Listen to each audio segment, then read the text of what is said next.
Itong Barangay Ginebra ngayon ay mukhang mag-aalis ng mga veterano nilang player at magdadagdag ng ilan pang mga bata. Mukhang kung tatanggalin yung mga veterano, ayon dito sa mga latest reports na lumalabas, mukhang ang mabibilang dyan ay itong si Jared Dillinger at itong si Aljon Mariano na malamang ay tanggalin na dito sa kanilang lineup ngayon. Malamang pati na itong si Raymond Aguilar na matagal namang hindi nagagamit ng Barangay Ginebra. Kaya sa tingin ko, iyan yung mga tatanggalin ni Coach Tim Cone ngayon dito sa kanyang lineup. Ito si L.A. Tenorio, sa paniwala ko magre-retiro na yan dito bilang kabarangay. Ngayon, itong si Japet Aguilar, sa tingin ko hindi yan iti-trade ng Ginebra unang-una. Matanda na si Japet, so sa tingin ko mababa na yung trade value nito. Pangalawa, sa tingin ko yan magre-retiro yan bilang Barangay Ginebra. Ngayon, yung iba nilang mga players, karamihan dyan mga bago na eh. So sa tingin ko hindi na nila kailangan pa na magbawas ng iba pa. Ito si David Morel, baka matrade yan. At itong si Bon Pesumal. So yan siguro yung mga veterano na malamang napakakawanan na ng Barangay Ginebra. Si Bon Pesumal, si Raymond Aguilar, ito si Jared Dillinger at si Aljon Mariano. Nakita nga natin pababa na pababa yung lineup ni Coach Tim Cone. At ito yung tanggal na natin binabanggit dito sa Ginebra. Ever since nung natalo sila dito sa Meralco Bulls, na kailangan na talaga nilang mag-adjust at kumbaga mag-move on. Dahil yung lineup nila noon ay matanda na, so pinalitan na nila ng mga bagong players. At mukhang ganyan ngayon ang mangyayari dito sa Barangay Ginebra. Magdadagdag sila ng mga bago, nagdagdag na nga. Ito si Isaac Go, si Stephen Holt, ito si Jeremiah Gray, active na. And of course yung RJ Abarrientos na kanilang draft pick. Kaya sa tingin ko magiging maganda na ang future ng Barangay Ginebra ngayon, lalo na at kumuha na sila ng mga batang player. Pwede kayang subukan kunin ng TNT Tropang Giga itong si Kai Balungay mula dito sa Phoenix Fuel Masters. At mukhang ang gagawin ng TNT ay isang 3-team offer, 3-team trade kasama ang San Miguel. Kung saan mapupunta dito sa TNT Tropang Giga itong si Kai Balungay, yung draft pick ng Phoenix. Samantala naman dito sa San Miguel mapupunta itong si Poy Eram. At dito sa Phoenix Fuel Masters, makukuha nila itong si Jeron Teng at itong si Rodney Brondial, pati na ang isang first round pick mula sa San Miguel. Ito yung sa susunod na PBA draft. Yan daw ang initial offer ngayon na ginagawa ng TNT at titignan natin kung tatanggapin ito ng Phoenix Fuel Masters. Kung sakali makukuha ng Phoenix ay dalawang player, itong si Brondial at itong si Jeron Teng, mga veterano na yan at additional na scorer. Samantala naman ang TNT makakakuha ng isang batang 6'7" center na magagamit nila, itong si Kai Balungay habang wala itong si Brandon Roser na mayroong injury. At ang San Miguel naman, pag nakuha itong si Poy Eram, magkakaroon sila nung backup na kay Junmar at pwede rin na maging stretch 4 itong si Poy Eram at gawing power forward kapag kinakailangan. So yan ngayon ang titignan natin kung matutuloy. Pero mukhang itong San Miguel at TNT ay determinado na kung kailangan pa ipagandahin pa yung offer para dito sa Phoenix Fuel Masters para mapasagot sila. Alam natin na noon pa man maraming mga teams ang gustong makakuha dito kay Kai Balungay. Kung hindi nga sumali itong si Bearfield at itong si RJ Abarrientos, malamang number 2 sa draft yan si Balungay. So hindi na nakagugulat na ang TNT ay gusto siyang makuha. So tignan natin kung papayag ang TNT sa ganitong klaseng trade offer ng Phoenix at San Miguel. Ang Converge Fiber Excess ngayon ay ayon dito sa mga latest reports pinag-aaralang mabuti kung itong si Shawnee Winston ay iti-trade pa nila o hindi.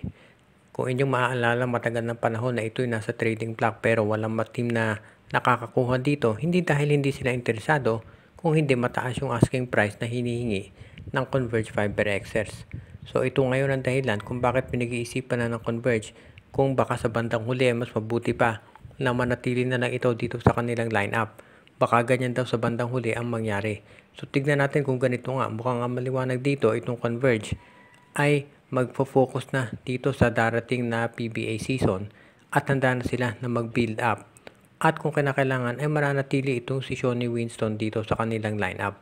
Ito ngayon ang aabangan natin kung matutuloy. As it is, itong si Shawnee Winston, pinapakita niya dito sa practice at actually ay dito sa mga latest reports.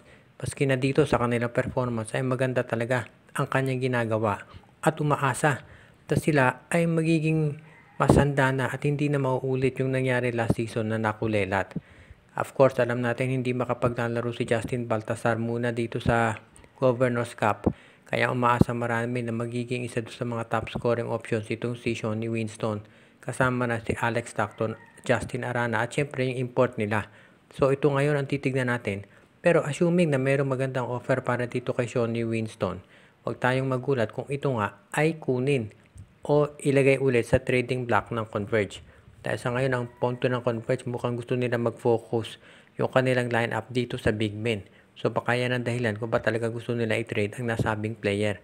Pero kung walang kukuha kay Winston o kung hindi nila magustuhan yung mga trade offer, ito ay mananatili dito sa kanilang lineup at gagamitin na lamang nila.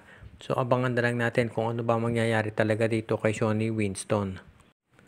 Pinakawala na ng Northport ang veterano na si Jeff Chan. Ito'y matagal na naglaro sa Raynor Shine at Barangay Ginebra, pero ngayon isa na siyang unrestricted free agent. At dahil sa dami ng guards dito sa PBA ngayon na free agents, of course, alam natin marami ding sumami sa PBA draft. Baka mahirapan na makakuha ng bagong PBA team itong si Chan, so baka sa MPBL ito mapunta. Alam natin na mahusay na player to, pero lately kasi ang nangyari kay Jeff Chan, sumobrang dami ng injuries niya at yan ang dahilan kung ba't hindi na siya nagagamit. And of course, marami siyang kakompetisyon na mas batang player doon sa kanyang posisyon. Ang isa pang balita natin dito sa Northport, itong si Allen Bulanadi ay binigyan ng 1-year contract. So na-renew na ito at titignan natin kung gaano nga siya magtatagal dyan. Meron mga initial reports na baka lumipat daw to dito sa Magnolia Chicken Templados pero hindi pa yan nakasisiguro. So abangan na lang natin kung ano magiging sitwasyon. Ang maliwanag dito, itong si Allen Bulanadi ay isa to sa mga players na aabangan natin na posibleng matrade ng Northport Batang Pier. Depende doon sa magiging performance nila. As it is, nakikita natin na itong si Bulanadi ay isa doon sa mga players na kung bibigyan ng pagkakataon ay maganda mako-contribute. Kaya yan ang aabangan natin dito. As it is, itong si Joshua Monson, si Arvin Tolentino at si William Navarro mukhang mananatili muna sa Northport. Itong si Navarro hindi pa natin tiyak, baka gumawa ng trade ng San Miguel. Pero ang initial report kasi mukhang iniintay daw ng San Miguel kung ano magiging desisyon ni Troy Rosario. Kung pipirma sa Blackwater o hindi. Kung pipirma sa Blackwater si Rosario, itutuloy ng San Miguel yung trade para kay William Navarro. So sa ngayon yan ang iniintay natin dito. Pero ito si Jeff Chan, isa ng unrestricted free agent. Pwede na siya maglaro para sa kahit anong team, actually kahit anong liga. Dahil winave na ng Northport yung right sa kanya. At itong si Allen Bulanadi naman ay binigyan nila ng panibagong kontrata. Shoutout kay Joseph Pineda. Pinabati din natin si Anthony Alon family.